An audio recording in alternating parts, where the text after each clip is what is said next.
الحمد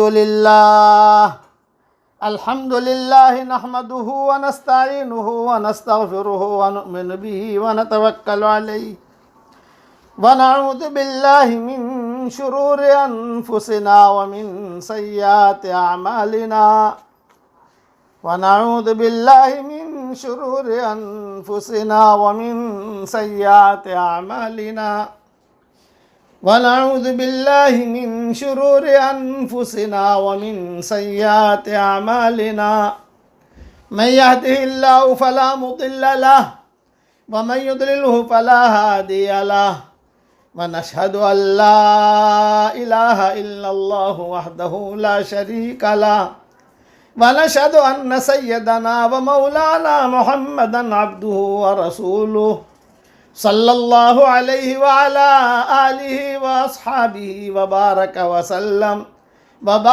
وسلم تسليما كثيرا كثيرا. أما بعد فأعوذ بالله من الشيطان الرجيم. بسم الله الرحمن الرحيم. إنا فتحنا لك فتحا مبينا ليغفر لك الله ما تقدم من ذنبك وما تأخر ويتم نعمته عليك ويهديك صراطا مستقيما وينصرك الله نصرا عزيزا. صدق اللہ العظیم. قابل احترام مائیں، بہنیں، بیٹیاں، بہوئیں، بچیاں، ہمارے بھائی، ہمارے دوست، دنیا بھر میں جہاں جہاں بھی آواز پہنچتی ہے سب کو، اور جہاں نہیں پہنچتی جو سن رہے ہیں وہ بھی اور جو نہیں سن رہے ہیں وہ بھی، سب کو اللہ اپنی حفاظت میں رکھے اور سب کو اللہ تعالیٰ اچھی سلامتی نصیب فرمائے. سلسلہ وار مضمون چل رہا تھا فتح مکہ کا.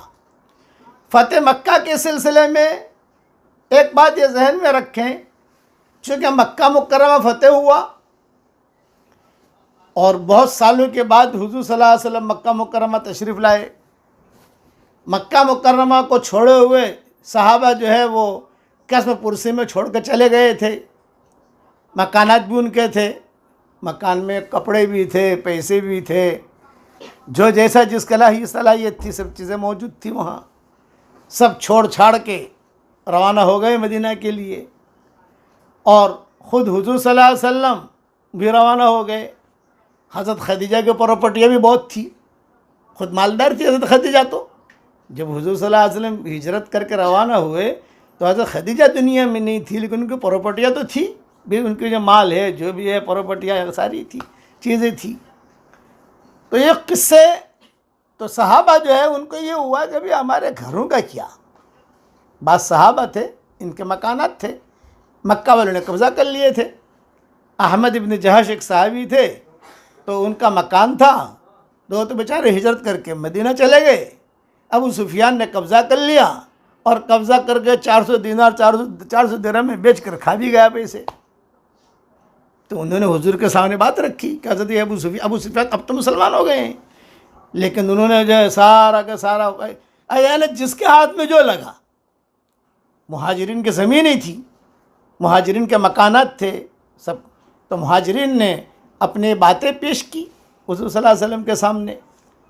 حضور صلی اللہ علیہ وسلم بھی یعنی یہ سوچنے لگے کہ ہاں بھئی مکان تو اب سب مہاجرین کہنے لگے حضرت یہ میرا مکان تھا، دیکھو یہ سامنے والا، اور یہ فلاں بے ایمان جو ہے وہ قبضہ کیے بیٹھا ہے، یا تو یہ میری زمین تھی، سارا مکہ گواہ ہے کہ میری زمین تھی، یہ فلاں نے قبضہ کر لیا فلاں.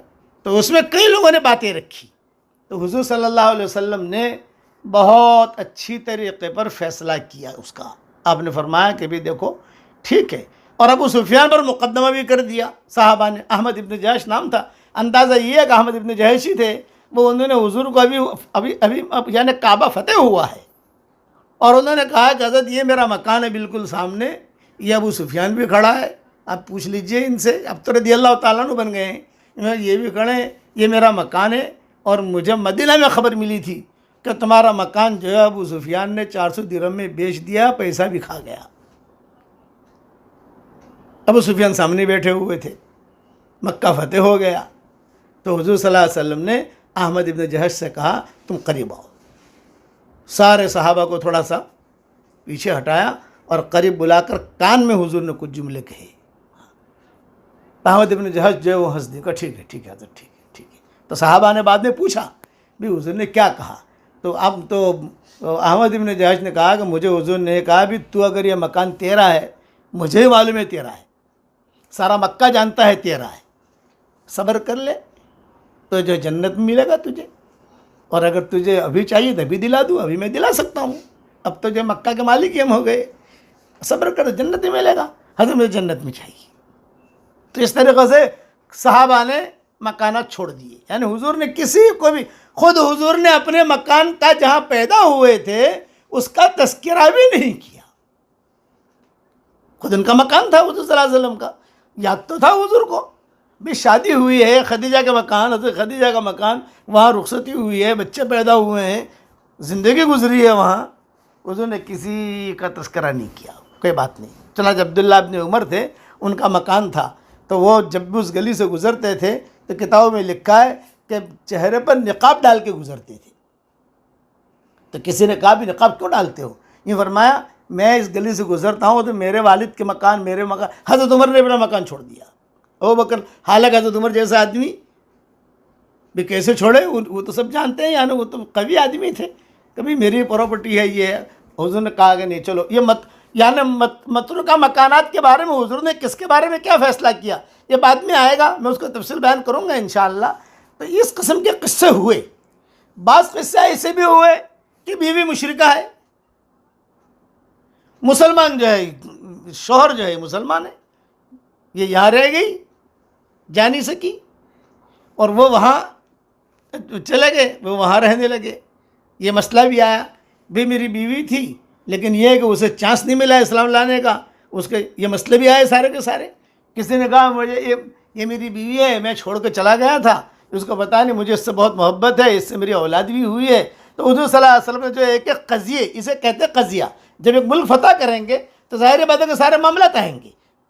حضور نے ایک ایک قضیہ جو ہے نمٹا دے گے, اس کا یہ کرو, اس کا یہ کرو, اس کا یہ کرو, اس کا یہ کرو. یعنی اور بعض مرتبہ وہی آتی گئی, بعض مرتبہ فیصلے کرتے گئے حضور صلی اللہ علیہ وسلم. تو عبداللہ ابن عمر جب گزرتے تھے تو عبداللہ ابن عمر رضی اللہ تعالیٰ عنہ گزرتے تھے تو چہرے پر نقاب ڈال کے گزرتے تھے. صحابہ نے کہا کہ آپ نقاب ڈال کے کیوں گزرتے ہو؟ بولے اس گلی میں ہمارے مکانات ہیں اور ہم نے اسے اللہ کے لیے چھوڑا ہے, تو جس چیز کو ہم نے اللہ کے لیے چھوڑا میں اسے دیکھنا بھی پسند نہیں کرتا, اس لیے میں نقاب ڈال کے گزرتا ہوں. یہ عبداللہ ابن عمر کہا کرتے تھے. لیکن مکہ مکرمہ میں کچھ لوگ اور کچھ عورتیں, یہ ٹاپ 1 تھی. مردوں میں اکرمہ, سہیل ابن عمرو, یہ خطیب تھے. سہیل ابن عمرو جو ہے یہ بڑی زبردست تقریر کرتے تھے. کسی کو بھی اگر جیسے جمع کرنا ہو تو ان کی تقریر میں بہت ان کو خطیب حجاز کہا جاتا تھا, خطیب عرب. صفوان ابن امیہ, اکرمہ ابن ابی جہل, یہ سب ٹاپ لوگ ہیں. اسی طریقے سے ابوبکر کے والد بڑے میاں تھے تو کمزور لیکن ٹاپ لوگوں میں تھے, رؤسائے مکہ میں تھے, یعنی رؤسائے قریش. صدیق اکبر کا والد یہ بھی مشرک تھے, مسلمان نہیں ہوئے تھے فتح مکہ کے موقع کے اوپر. اسی طریقے سے ابو سفیان تو امر الظاہران مسلمان ہو گئے. عورتوں کے اندر ہندا, عورتوں میں وہ سارا, پھر عناق نامی عورت, یعنی 2 عورتیں وہاں پر. ایک تو گانے والی سارا, آواز اچھی تھی, تو حضور صلی اللہ علیہ وسلم کی شان میں گستاخی میں بھی وہ گاتی تھی. مشرکین مکہ کہتے تھے کہ سارا آج گانا سنیں گے تجھ سے, ٹپ بہت دیں گے, لیکن حضور کے مذمت میں گانا تو وہ حضور کے مذمت میں گانا گاتی تھی. اور کبھی کبھی 2 دن مانگتی تھی کہ یار میری طبیعت ٹھیک نہیں تھی, میں نے ذرا حضور کی برائی میں ابھی تک کوئی یعنی سیٹ نہیں کیا ہے, تھوڑا میرا گلا بھی ٹھیک نہیں ہے, میں حضور کو تو مکہ والے جو ہیں حضور کی برائی سننے کے لیے اسے بلاتے تھے سارا کو. مدینہ والوں کو پتہ چلتا تھا کہ سارا اس قسم کی ہے جس کا قصہ بیان کر چکا ہوں, لیکن حضور کو پتہ تھا کہ میرے برائی کے اندر, وہ حضور صلی اللہ علیہ وسلم کی برائی میں جب بھی اسے کوئی یعنی معاہدہ کرتا, سارے سے کتابوں میں لکھا ہے کہ معاہدہ کرتا, تو معاہدے میں یہ پوچھتی کہ تمہیں کون سا گانا سننا ہے، عشق عاشقی کا سننا ہے وہ سناؤ. لیلا مجنون تو اس وقت تھے نہیں، لیلا مجنون تو بعد میں پیدا ہوئے. بھائی لیلا مجنون کا جو قصہ ہے وہ تو بعد میں ہوا. حضور کے انتقال کے بعد کافی امام حسن کے حضرت عمر کے زمانے میں سارے کے سارے قصے ہوئے.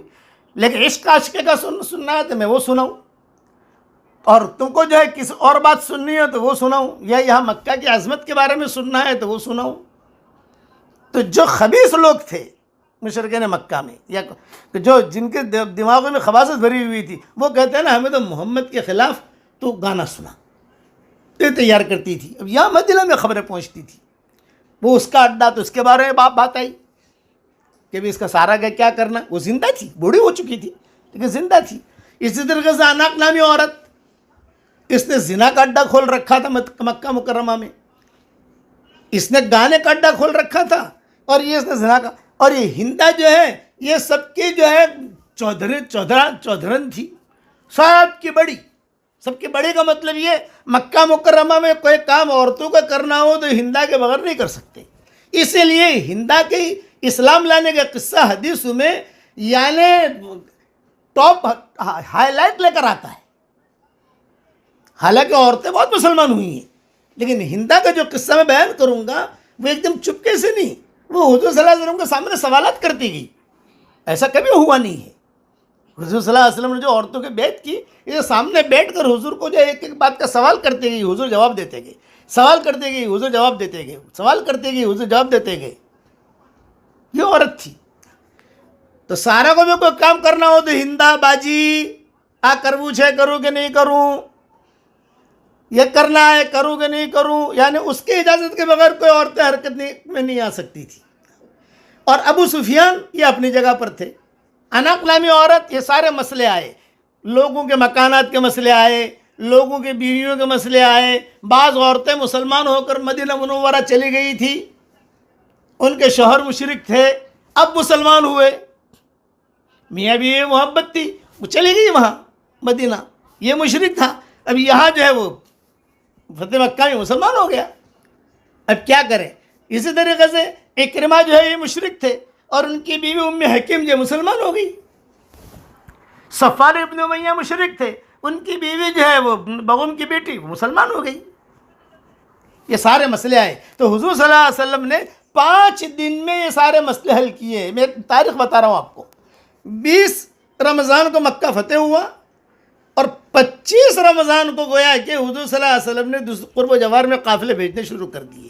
جہاں بت تھے، جہاں لوگ تھے، وہاں حضور 25 رمضان کو روایتوں میں آتا ہے، یعنی 5 دن میں پورے مکہ کا قبضہ حضور صلی اللہ علیہ وسلم نے سیاسی اعتبار سے، اپنے طاقت کے اعتبار سے سب کا جو سیٹ کر دیا.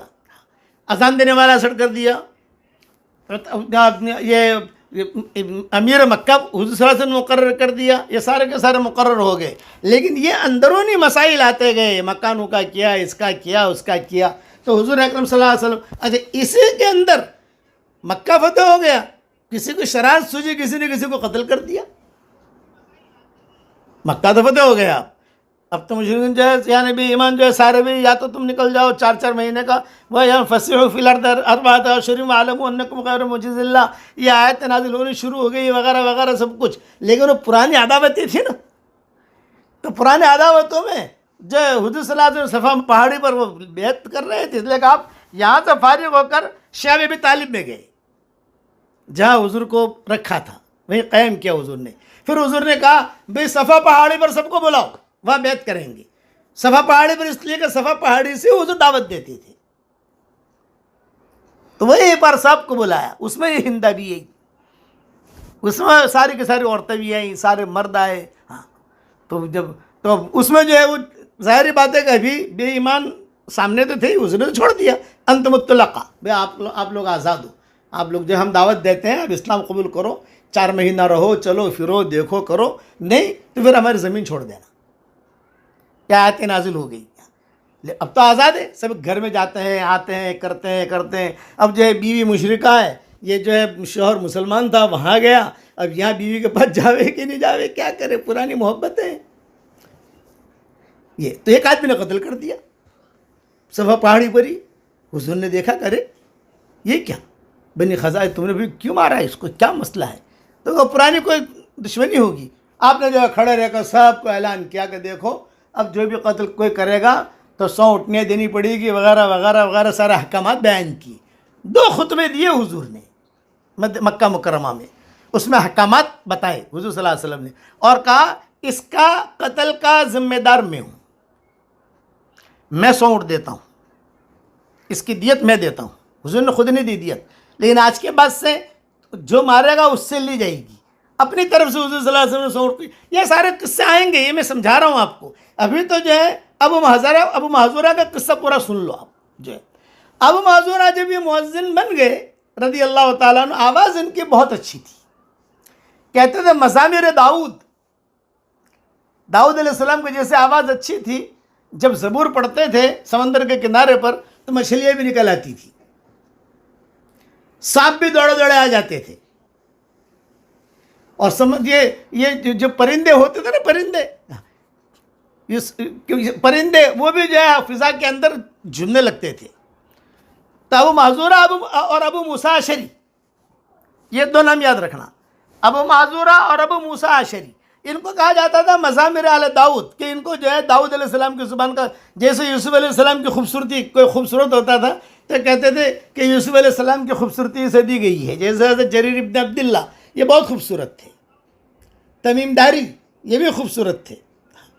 تو کہتے تھے کہ یوسف علیہ السلام کا کچھ ٹچ ملا ہے اس کو, ٹچ کہتے ہیں کہ ٹچ ملا ہے یوسف علیہ السلام کا.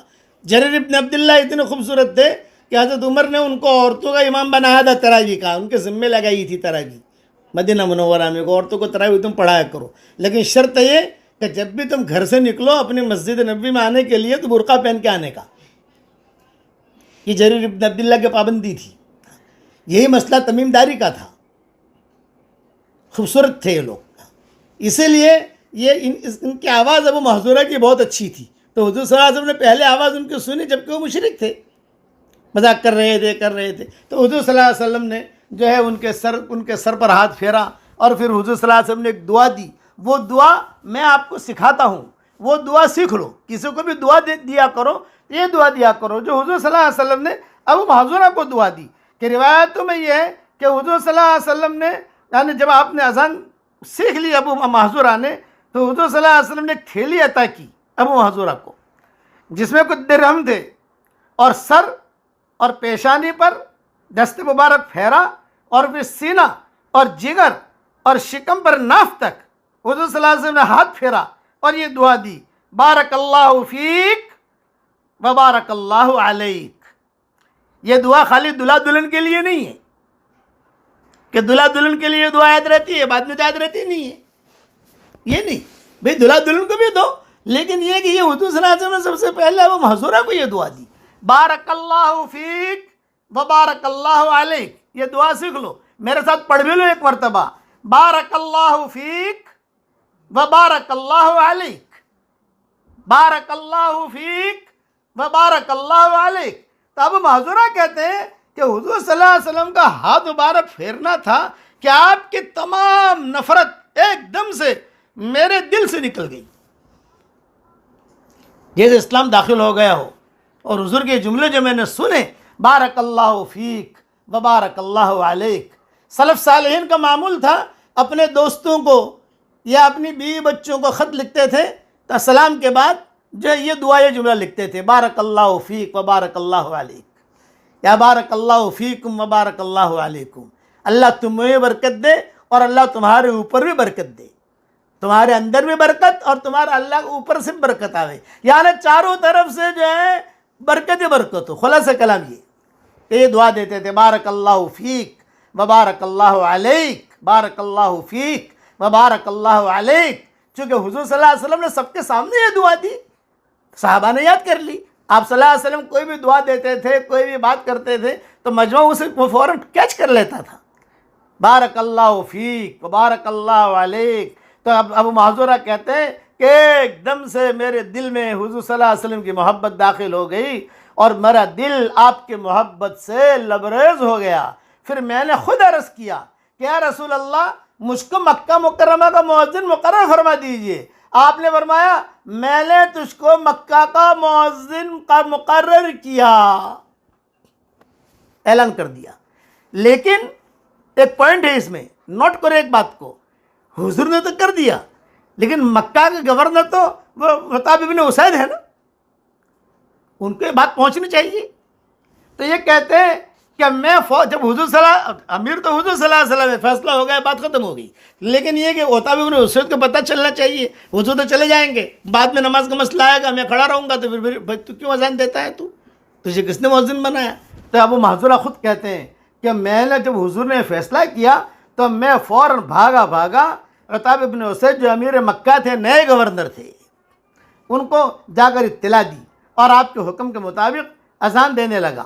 کافی مدت تک مکہ مکرمہ میں مؤذن رہے اور سن 59 ہجری میں مکہ ہی میں وفات پائی انہوں نے.